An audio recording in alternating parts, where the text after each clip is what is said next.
quem são as duas testemunhas? Quando eles vão aparecer na cronologia do fim dos tempos? Será no momento dos selos, das trombetas? O que eles vão fazer? Eles vão somente pregar? Ou vai testemunhar, né? Ou vai ter mais algum outro elemento envolvido? E, especificamente também, uma pergunta que muitas pessoas têm em relação a esse assunto. Vão ser pregadores, profetas do passado, ou pessoas que ainda vão nascer, ainda estão por vir aqui? Então eu espero que com o nosso breve estudo sobre as duas testemunhas, que a gente possa responder todas essas perguntas. Para começar, a gente vai para Zacarias, no capítulo 4. Então Zacarias é um livro do Antigo Testamento, é parte dos profetas menores, e ele está depois de Ageu e anterior a Malaquias. Então a gente tem Mateus indo aqui para trás. Né? Mateus, Malaquias, Zacarias. Então, Zacarias, capítulo 4, onde Zacarias vai ter essa visão de um castiçal de ouro. Aqui para o versículo 1. E o anjo que falava comigo veio novamente. Ele despertou-me como um homem que é despertado do seu sono. E disse-me, o que vês? E eu disse, eu olhei, e eis que vejo um castiçal todo de ouro, com um vaso no seu topo, e com 7 lâmpadas sobre ele, e 7 canudos para as 7 lâmpadas que estão no seu topo. E duas oliveiras junto a ele, um do lado direito do vaso e a outra do lado esquerdo. Então respondi, dizendo ao anjo que falava comigo, o que é isto, meu Senhor? Então por que eu quis começar essa leitura em Zacarias? Primeiro, porque eu acho que é uma parte muito interessante da Bíblia, onde Zacarias fica perguntando o que são essas duas oliveiras e o anjo não responde. O anjo fica falando de outro assunto. E Zacarias quer saber o que é isso, então ele fica focando na pergunta, mas o que é isso? O que é isso? Então é até um pouco engraçado nesse ponto, em que Zacarias não tem resposta direta, ele tem que ficar perguntando. E eu acredito que isso também demonstra, logo a gente vai estar no Apocalipse, o quanto que é importante a gente ter tanto o Antigo Testamento em mente, quanto o Novo Testamento, quando a gente quiser aprender sobre qualquer assunto na Bíblia. Especialmente o Novo. Por quê? Porque o Novo ele é muito mais claro na maneira de explicar. Ele explica as coisas de uma maneira muito mais simples e detalhada. Muito mais detalhada, especialmente em questão de fim dos tempos. Por quê? A gente tem que entender que no Antigo Testamento ainda tinha a primeira vinda de Cristo para acontecer. A gente ainda tinha a reconstrução de Israel depois do cativeiro da Babilônia. A reconstrução do segundo templo. A gente ainda tinha diversas coisas para acontecerem. A segunda vinda de Cristo, tem até a terceira vinda de Cristo. Então, é claro que quando a gente olha mais para o futuro, vai ser mais fácil de compreender. Não é à toa que o Novo Testamento, diversas vezes, ele traz versículos do Antigo e explica o contexto deles, explica como que eles se aplicam, mostra quando que isso concluiu. Especialmente se a gente estiver lendo o começo de Mateus, a gente vê todas essas profecias sobre Jesus que foram concluídas. Então, é importante a gente ter em mente e deixar o Novo Testamento explicar o Antigo. E não pegar uma parte muito difícil do Antigo e tentar explicar o Novo. Porque o Novo fala de maneira muito mais clara. Tudo bem? Então, tendo isso em mente, vamos continuar aqui a nossa leitura. Então respondi dizendo ao anjo que falava comigo, o que é isto, meu senhor? Então o anjo que falava comigo respondeu e disse-me, não sabes o que é isto? E eu disse, não, meu senhor. Então ele respondeu e falou-me dizendo, esta é a palavra do Senhor a Zorobabel. Então aqui outro assunto que o anjo está falando. Dizendo, não por força, nem por poder, mas pelo meu espírito, diz o Senhor dos Exércitos. Quem és tu, ó grande monte? Diante de Zorobabel te tornarás uma planície, e ele trará a pedra angular com brandos e clamores. Graça, graça a ela. Ademais, a palavra do Senhor veio a mim, dizendo, as mãos de Zorobabel estabeleceram a fundação desta casa. As suas mãos também a finalizarão, para que saibais que o Senhor dos Exércitos enviou-me a vós. Pois quem despreza o dia das coisas pequenas, pois eles se alegrarão, e verão o prumo na mão de Zorobabel com aqueles 7. Eles são os olhos do Senhor, que percorrem a terra de um canto para outro. Então respondi dizendo-lhe, o que são essas duas oliveiras do lado direito e esquerdo do castiçal? Então o anjo vai e fala dessa profecia sobre Zorobabel e Zacarias volta a perguntar, o que são esses castiçais? E aí ele não tem resposta. Então aqui no versículo 12, e respondendo-lhe outra vez disse: o que são esses 2 ramos de oliveira que através de 2 canos dourados escorrem de si o óleo dourado? E ele me respondeu e disse: não sabes o que é isso? Então a gente já tem aqui esses 3 momentos onde Zacarias pergunta: o que é isso? O que é isso? E o anjo pega e fala: não sabes o que é isso? E eu disse: não, meu senhor. Então ele disse: estes são os 2 ungidos que estão diante do Senhor de toda a terra.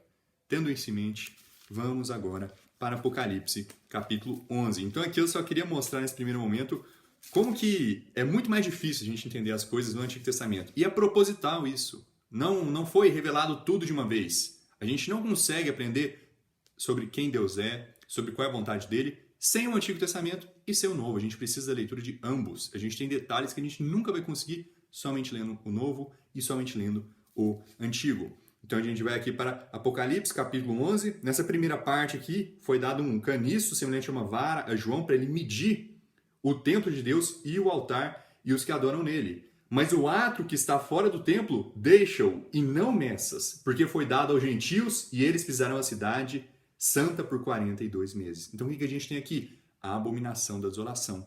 E isso vai nos ajudar a entender quem são essas 2 testemunhas e quando elas vão chegar. Por quê? Porque quando a gente está falando da abominação da desolação, a gente está falando na coisa que acontece no meio, depois do 5º selo, dentro desse período do 5º selo, no meio do reinado de 7 anos da besta. Então, em 3 anos e meio. É aí que eles vão vir. Então, a gente vai ter contato, os cristãos que estiverem vivos nesse momento, eles vão ter contato com as 2 oliveiras, com as 2 testemunhas. E vamos continuar a nossa leitura aqui. Versículo 3. E eu darei poder às minhas 2 testemunhas, e elas profetizarão por 1260 dias vestidos de saco de crina. Estas são as 2 oliveiras e os 2 candelabros, olha aqui, fazendo uma referência a Zacarias, que ficam diante do Deus da terra. A gente viu que é o Senhor da terra. Então, ó, completa totalmente. São as 2 mesmas pessoas que a gente falou em Zacarias, a gente está vendo aqui também. E se algum homem os ferir, fogo sairá de suas bocas e devorará seus inimigos. E se algum homem os ferir, ele deve desta forma ser morto. Então eles literalmente vão cuspir fogo, né? Um novo sentido a pregação de cuspir fogo. O pastor está falando tão forte que é como se ele estivesse cuspindo fogo. Aqui literalmente as 2 testemunhas vão cuspir fogo e este fogo vai destruir essas pessoas que tentarem ferir eles. E eles têm o poder de fechar o céu para que não chova nos dias de sua profecia. E tem poder sobre as águas para transformá-las em sangue. Olha que interessante. Então, quais são as 2 primeiras coisas mencionadas? Fazer parar de chover e transformar a água em sangue. Ok? Quem já tem um conhecimento sobre o que cada profeta fez, já vai ter em mente 2 pessoas, uma que fez parar de chover e a outra que transformou a água em sangue. Vamos ler mais sobre isso aqui.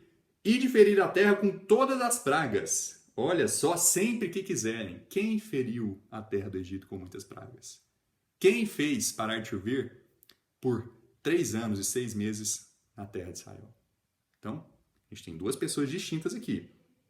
E quando tiverem terminado seu testemunho, a besta que sobe do abismo sem fundo fará guerra contra eles, e os vencerá, e os matará, e os seus corpos mortos jazerão na rua da grande cidade, que espiritualmente se chama Sodoma e Egito, onde também o nosso Senhor foi crucificado.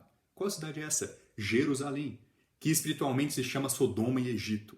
Isso já deve tornar claro aqui que Jerusalém não é o povo de Deus. Não é uma cidade santa até hoje. É uma cidade que espiritualmente é Sodoma e Egito. Então, a gente dá uma pausa aqui, a gente vai ter ainda o pessoal celebrando sobre a morte dessas 2 testemunhas. E vamos agora para Mateus, capítulo 17. Poxa, a gente viu aqui que teve um profeta que fez parar de chover, não teve? Alguém se lembra o nome dele? O nome dele a gente vai ter revelado aqui em Mateus, capítulo 17. E também o nome da pessoa que não só transformou a água em sangue, mas causou diversas pragas na terra do Egito. Então, Mateus capítulo 17, e 6 dias depois, tomou Jesus consigo a Pedro e a Tiago e a João, seu irmão, e os conduziu à parte a um alto monte, e transfigurou-se diante deles, e a sua face resplandeceu como o sol, e as suas vestes estavam brancas como a luz. E eis que lhes apareceram Moisés, que transformou água em sangue, que jogou as pragas no Egito, e Elias, que fez parar de chover por 3 anos. E um pouco mais de 3 anos, falando com ele. Então, respondendo Pedro, disse a Jesus: Senhor, é bom estarmos aqui. Se queres, façamos aqui 3 tabernáculos, um para ti, um para Moisés e um para Elias. Enquanto ainda falava, eis que uma nuvem luminosa os cobriu, e da nuvem saiu uma voz que dizia: Este é o meu filho amado, em quem me comprazo, escutai-o. E os discípulos, ouvindo isso, caíram sobre as suas faces e tremeram muito. E vindo Jesus, tomou-os e disse: Levantai-vos e não temais. E eles, levantando seus olhos, não viram a nenhum homem, senão só a Jesus. Então aqui a gente tem nesse momento uma aparição de Moisés e Elias diante de Jesus. Então a gente tem essas 2 pessoas diante do Deus de toda a terra, diante do Senhor de toda a terra. Então, a gente não só tem esses milagres que essas 2 pessoas fizeram, essas pragas de não chover, de transformar água em sangue, que são muito parecidas com o que cada um fez em sua vida pessoal, Elias e Moisés. A gente não só tem esse momento em que eles aparecem diante de Jesus Cristo, mas a gente também tem outra questão sobre eles, especialmente relacionada com aonde foi parar o corpo de cada um deles. Então vamos aqui para 2 Reis, capítulo 2, onde a gente primeiro vai ler sobre Elias. 2 Reis, capítulo 2, ok? 2 Reis, capítulo... Opa, eu fui para 1 Reis, perdão. 2 Reis, capítulo 2, onde a gente vai ver o momento que Elias foi arrebatado. Ok? Então a gente vai aqui, 2 Reis, capítulo 2, versículo 11. E sucedeu que, enquanto eles ainda seguiam adiante e conversavam, apareceu ali uma carruagem de fogo e cavalos de fogo, e os separaram a ambos, e Elias subiu por um turbilhão de vento ao céu. E Elias viu isto e bradou: meu pai, a carruagem de Sael e os seus cavaleiros. E ele não mais o viu. E ele agarrou suas próprias vestes e as rasgou em 2 pedaços. Então aí chega um momento em que ele começa a andar, ele encontra com os filhos dos profetas, e os filhos dos profetas começam a perguntar sobre o corpo de Elias. E quando os filhos dos profetas que estavam a observar em Jericó o viram, eles disseram: o espírito de Elias repousa sobre Eliseu. E vieram para se encontrar com ele, e se curvaram ao chão diante dele. E eles disseram-lhe: eis que agora há 50 homens fortes com os teus servos, que eles vão, rogamos-te, à procura do teu mestre, para que porventura o Espírito do Senhor não tenha levado e o lançado sobre algum monte ou em algum vale. E ele disse: não os envieis. Porém, esses filhos dos profetas estavam sendo muito obstinados. E quando eles pressionaram até ficar envergonhado, ele disse: enviai. Eles enviaram, portanto, 50 homens, e eles procuraram por 3 dias, mas não o encontraram. E quando eles retornaram, porque ele permaneceu em Jericó, ele lhes disse: não disse a vós, não vades? Agora vamos para Deuteronômio, capítulo 34. Então aqui a gente viu que não foi encontrado, por mais que ele foi buscado. Então as pessoas estavam querendo saber onde o corpo de Elias estava. E isso pode entrar em questão depois, mais tarde, em outro momento, por que as pessoas queriam achar o corpo de Moisés e Elias. Mas enfim, vamos focar aqui agora no corpo de Elias. Então, Deuteronômio, capítulo 34, versículo 1. E Moisés subiu das planícies de Moabe até o monte de Nebo, até o topo de Pisga, que está diante de Jericó. E o Senhor lhe mostrou toda a terra de Gileade, até Dan, e toda Naftali, e toda a terra de Efraim, e Manassés, e toda a terra de Judá, até o mais extremo mar. E o sul, e a planície do vale de Jericó, a cidade das palmeiras, até Zoar. E o Senhor disse a ele: essa é a terra que jurei a Abraão, a Isaque e a Jacó, dizendo: eu a darei à tua semente. Fiz com que a viste com os teus olhos, mas não irás para lá. Assim Moisés, o servo do Senhor, morreu ali, na terra de Moabe, conforme a palavra do Senhor. E ele, quem é ele? O Senhor, Deus, o sepultou em um vale, na terra de Moabe, diante de Bet-peor. Mas nenhum homem sabe de sua sepultura até hoje.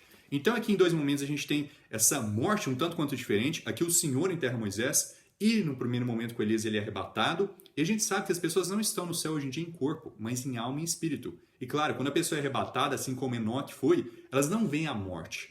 Mas não quer dizer também que elas vão em corpo. para o céu. Ninguém foi em corpo ainda. Carne e sangue não podem herdar o reino de Deus. Precisa de um corpo incorruptível. Então, o que a gente tem aqui? Eu acredito que, em algum momento, a alma e o espírito saíram do corpo de Elias. Houve essa separação no momento que ele adentrou o céu. Então, não vou entrar tanto em detalhe, porque isso é algo que a Bíblia também não deixa muito especificado, de maneira muito profunda. Mas o ponto é, buscaram o corpo de ambos. E nunca ninguém encontrou nenhum deles. E é algo até que Satanás tem por interesse, saber onde está o corpo de Moisés. A gente pode ir para Judas. Logo antes de Apocalipse, Judas só tem um capítulo. Indo aqui para o versículo 9. No entanto, Miguel, arcanjo, quando contendia com o diabo, disputando pelo corpo de Moisés, não ousou trazer contra ele um juízo de acusação, mas disse, o Senhor te repreenda. Então, Satanás queria saber onde estava o corpo de Moisés. Era do interesse dele. Pode ser que para trazer e as pessoas fazerem uma veneração, igual muitos católicos e ortodoxos fazem, com corpos de que eles consideram santos, de pessoas que morreram e eram papas ou de alta autoridade na igreja, seja para o que for. Isso é de interesse de Satanás e foi do interesse dos filhos dos profetas, mas ninguém os encontrou. Então a gente tem o quê? As pragas que eles utilizaram no momento de sua ministração, que é muito comum com o que Apocalipse diz. A gente tem esse momento onde os dois aparecem na frente de Jesus, muito similar ao que Zacarias e Apocalipse falam, os dois que estão na frente do Deus da terra, do Senhor da terra. A gente tem também o quê? O corpo deles desaparecendo e as pessoas querendo saber onde está. E a gente tem outro momento aqui também, que eu vou falar no final do vídeo. Mas aqui vamos só terminar a leitura do capítulo 11. E aqui, versículo 9. E aqueles os povos e famílias e línguas e nações verão seus corpos mortos por 3 dias e meio e não permitirão que seus corpos mortos sejam postos em túmulos. Então as pessoas vão deixar os corpos deles lá, vão estar vendo e vão estar se alegrando porque eles estão mortos. E aqueles que habitam na terra regozijar-se-ão sobre eles e alegrar-se-ão e darão presentes uns aos outros, porque estes 2 profetas haviam atormentado os que habitam sobre a terra. E após os 3 dias e meio, o Espírito de vida, vindo de Deus, entrou neles e eles ficaram de pé. Olha que interessante, eles ficaram de pé e um grande temor caiu sobre aqueles que os viam. E eles ouviram uma grande voz do céu dizendo-lhes, subam para aqui. E eles subiram ao céu em uma nuvem. E os seus inimigos os contemplaram. Então, nesse momento, é como se eles estivessem sendo arrebatados. Então, olha que interessante. Assim como 144 mil, a gente tem também as 2 testemunhas que são pessoas do Antigo Testamento indo até aqui na Terra, não em um corpo glorificado, eles morrem. Depois que a pessoa recebe o corpo glorificado, ela não mais vai ouvir da morte, não mais vai ouvir da dor. Então, o que eu acredito é que neste momento em que eles voltam a viver, depois de 3 dias e meio, que eles agora tenham este corpo glorificado. Então, foi algo que foi mais tarde, mas eles ainda fazem parte dessa primeira ressurreição. E, para concluir o vídeo aqui, vamos para mais uma menção em Malaquias. Como eu disse, Zacarias, Malaquias, e logo depois vem Mateus.